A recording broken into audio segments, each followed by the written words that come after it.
누군가의 삶이 끝나는 순간 세상은 아주 잠시 정적에 잠긴다고들 하죠.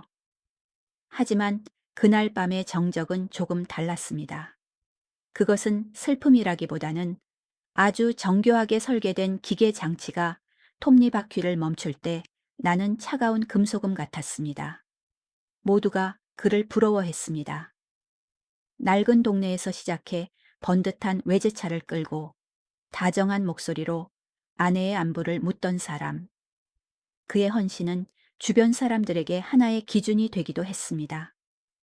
아내를 위해 여행지를 미리 답사하고 그녀의 앞날을 위해 꼼꼼하게 서류를 챙기던 뒷모습은 영락없는 사랑의 증거였으니까요. 하지만 사랑이 너무 완벽할 때 우리는 가끔 그 이면의 그림자를 놓치곤 합니다. 사고가 나던 그 길은 참으로 고요했습니다. 가로등도 드문드문 졸고 있는 굽이진 길 위에서 차는 비명을 지르지 않았습니다. 오히려 아주 차분하게 마치 원래 그래야 했던 것처럼 비탈 아래로 몸을 던졌습니다. 연기가 피어오르고 불길이 치솟는 와중에도 그는 아내를 밖으로 끌어냈습니다. 떨리는 손으로 구조 요청을 하던 그의 목소리에는 절박함이 가득했죠. 갑자기 무엇인가 튀어나왔어요. 피할 수가 없었습니다. 그가 내뱉은 문장은 아주 매끄러웠습니다. 마치 수십 번, 수백 번 입안에서 굴려 다듬어진 보석처럼요. 사람들은 그의 눈물을 믿었습니다. 갑작스러운 불행 앞에서 무너져 내리는 한 남자의 진심을 의심하는 건 오히려 가혹한 일처럼 느껴졌거든요. 하지만 장례가 끝난 뒤 정적은 예기치 못한 곳에서 깨지기 시작했습니다. 그가 남긴 건 깊은 애도가 아니었습니다. 오히려 서둘러 정리된 통장 내역과 누군가와 함께 웃으며 달리는 낯선 차의 엔진 소리였죠. 아내가 떠난 자리에는 남겨진 이들의 울음소리가 가득했지만 정작 가장 슬퍼해야 할 사람의 시선은 이미 다른 곳을 향해 있었습니다. 사람들은 묻기 시작했습니다. 그날 밤 그 차 안에서 정말로 무슨 일이 있었느냐고. 남자는 침묵했습니다. 그 침묵은 대답할 말이 없어서가 아니라 자신이 만든 완벽한 세계가 무너지지 않기를 바라는 마지막 저항처럼 보였습니다. 우리는 가끔 진실보다 믿고 싶은 것을 먼저 봅니다. 그가 보여준 다정함이 사실은 가장 날카로운 칼날이었다는 것을 남겨진 사람들은 아주 천천히 그리고 아주 아프게 깨달아 가고 있었습니다. 진실은 가끔 아주 사소한 소품 하나에 발이 걸려 넘어지곤 합니다.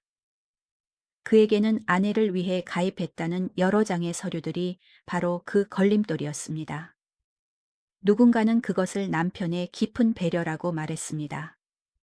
여행을 떠나기 전날까지도 기간을 확인하고 보장 내용을 살피던 모습은 홀로 남겨질지도 모를 아내를 향한 지극한 사랑처럼 보였으니까요. 하지만 서류에 찍힌 도장의 잉크가 채 마르기도 전에 벌어진 사고는 그 사랑을 조금 다른 각도에서 보게 만들었습니다. 아내는 운전을 참 좋아했습니다.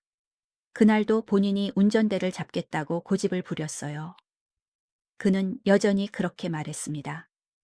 하지만 정작 사고 차량에 부서진 틈 사이로 흘러나온 이야기는 달랐습니다. 기계는 거짓말을 하지 않죠. 충돌이 일어나기 전 이미 차 안의 공기는 멈춰 있었습니다.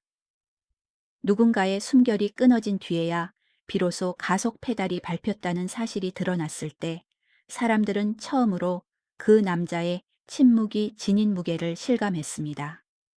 그의 손에 쥐어진 수억 원의 가치는 곧바로 차가운 금속과 가죽의 냄새로 바뀌었습니다. 아내의 온기가 머물던 집 대신 그는 고가의 외제차 시트에 몸을 묻었습니다. 조수석에는 아내가 아닌 낯선 향기를 풍기는 다른 사람이 앉아 있었죠. 그가 누린 화려한 일상은 사실 아내의 생명을 담보로 빌려온 짧은 축제였습니다. 그는 자신이 무대의 주인공이라 믿었겠지만 관객들은 이미 그 무대의 조명이 인위적이라는 사실을 눈치채기 시작했습니다. 가장 가까웠던 이들의 의심은 확신으로 변했고 그가 공들여 쌓아 올린 다정한 남편이라는 성벽은 밑바닥부터 썩어 들어가고 있었습니다. 결국 모든 연극은 막을 내리기 마련입니다. 하지만 이 연극의 끝에는 박수갈차의 대신 서늘한 법정의 공기만이 감돌았습니다. 수십 년의 세월을 감옥이라는 좁은 방에서 보내야 한다는 선고가 내려지던 날, 그는 처음으로 고개를 숙였습니다. 그것은 반성이나 후회라기보다는 자신의 계획이 완벽하지 못했다는 사실에 대한 허망함처럼 보였습니다. 가장 아픈 건 남겨진 이들의 몫입니다. 아내를 잃은 슬픔보다 더 잔인한 건 자신이 사랑했던 사람이 사실은 자신을 사냥감으로 여기고 있었다는 배신감일 겁니다. 그녀의 어머니는 이제 가로등 없는 길을 걷지 못합니다. 어두운 길 모퉁이에서 비춰오는 자동차의 전조등이 마치 괴물의 눈동자처럼 느껴지기 때문입니다. 그는 여전히 억울함을 말할지도 모릅니다. 세상이 자신을 오해하고 있다고, 그것은 불운한 사고였을 뿐이라고 말이죠. 하지만 그가 아내를 잃은 뒤 보여준 그 태연한 미소와 보험금으로 채워 넣은 화려한 욕망들은 그 어떤 변명보다 더 선명하게 진실을 증명하고 있습니다. 돈으로 환산된 생명은 그 값을 다하고 나면 아무것도 남기지 않습니다. 남은 것은 오직 차가운 판결문과 다시는 돌아오지 못할 사람을 그리워하는 빈자리뿐입니다. 우리는 종종 묻습니다. 인간은 어디까지 잔인해질 수 있는가? 그 질문의 답은 그날 밤 캄캄한 산길 위에서 차가운 기계 장치처럼 숨을 죽이고 기회를 엿보던 한 남자의 눈동자 속에 이미 적혀 있었을지도 모릅니다.